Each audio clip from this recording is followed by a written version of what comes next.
Hey, and welcome to my channel, or welcome back. I'm Vanessa Rachaels, and I just want to say a quick thank you before we get into this video. Just want to thank you for joining me today, watching my video. It really supports my channel, so I can't thank you enough for being here with me today. But without any further ado, we're just going to jump straight into the reason you're here, my January bullet journal setup. So we're starting off with all the products that I will be using to do my January bullet journal setup. As for my pens and markers, the metallic ones are the Faber-Castell, black are the Pigma Micron, and for all my drop shadows I'm using my Super Tips Crayola markers.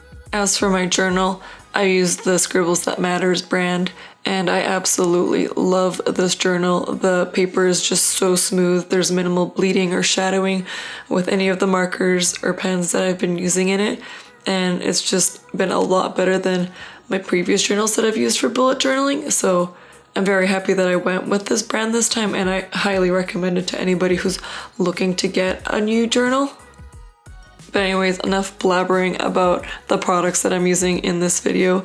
Let's start talking about my January bullet journal setup. So my first spread, as you can see so far, is going to be a quote page. I went with the quote, "Baby, it's cold outside."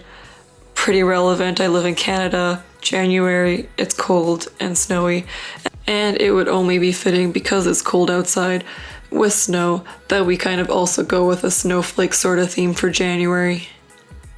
So the kind of design that I went with for my quote page, we're gonna kind of do different renditions of that kind of design throughout my whole entire January setup here, as you will see. And you can see here I'm just adding a bit of a metallic drop shadow to my lettering there. And so here is the different rendition or version of that first kind of circular, messy circle design with the snowflakes. So instead of just doing like a smaller circle, I'm spreading it out towards the whole entire page, as you can see. And for the snowflakes on this page, I decided to go into a little more detail and have them a little bit bigger, not just the simple crisscross kind of snowflake like I did on the first page where my quote is. So these two types of snowflakes are kind of the ones that I decided to go with and run with and just keep it simple, just keep it to two different types of snowflakes. And then I just decided to add these lines underneath my lettering just for some visual interest. And my next two spreads are my monthly to-do list as well as my brain dump. And as you can see, for the design I had it flow from page to page, so over the two pages it's all one design together. And once again we're going with that simple design. Instead of doing circles now with those lines, we're just kind of doing some waves, I guess you could say. And so something about me, I absolutely love stationery, so I had to add a bit of a stationery vibe to this setup. And so I went with this cute little post-it note and added some snowflakes in the corner because it was looking a little blank there to me, and I'm quite happy with how it turned out. And you'll see in a moment here that I only do like a little mini calendar in my monthly spreads, because if you watched my bullet journal setup, you'll see that I do all my large calendars there. I don't do a year at a glance, so you can check that out if you would like. I always just refer back to those big calendars in my setup because I don't like having to transfer dates from my year at a glance to my monthly spreads. It's just, this is just a lot more functional for me, so that's the way I like to do it. So that's why I only have that small little tiny calendar and no big one. Anyways, as for my next bullet journal spread, we are doing my habit tracker, and we're going with the same sort of theme.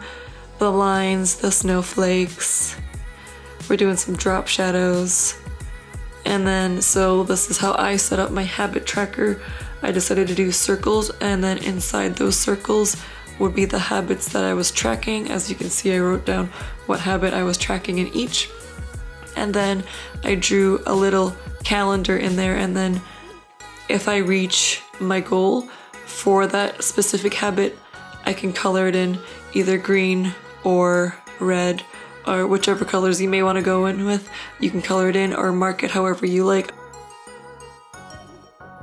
And then of course I added drop shadows to all of that, and then I also went over with that same gray marker over top of the writing, and I thought it ended up looking pretty nice to me. My next spread I decided to do is my weekly to-do list. Once again, the stationery theme comes in strong, and I love it. And then I just put down the specific dates as well, which will be under this weekly to-do list, just so I can keep that in mind, that this weekly to-do list is only January 1st to the 5th. And of course, last but not least, we must add the snowflakes to my weekly to-do list spread. And the last spread that I have filmed for you guys is my weekly spread.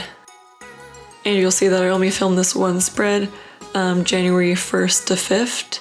I will be doing different renditions of the design for my other weekly spreads, but I just didn't film it. If you are curious to see what my other renditions of my weekly spreads look like for January, you can follow me on Instagram at Vanessa Rachaels, and I will be posting all of them on there. Also, I'd love for you to tag me on Instagram if you recreate any of my spreads. I'd love to see them. I'd also love to share some of your recreations on my videos. And with that, we are done my January spread and setup, and we're just gonna do a quick little flip through. Once again, thank you so much for joining me. I hope you enjoyed my January bullet journal setup. If you have any feedback, please leave it in the comments down below. If you want to say hi, also leave a comment down below. I will respond to you. Anyways, if you did like the video, don't forget to give it a thumbs up. Don't forget to subscribe and to click that notification bell so you never miss a creation with Rach. And with that being said, ta-ta until next time.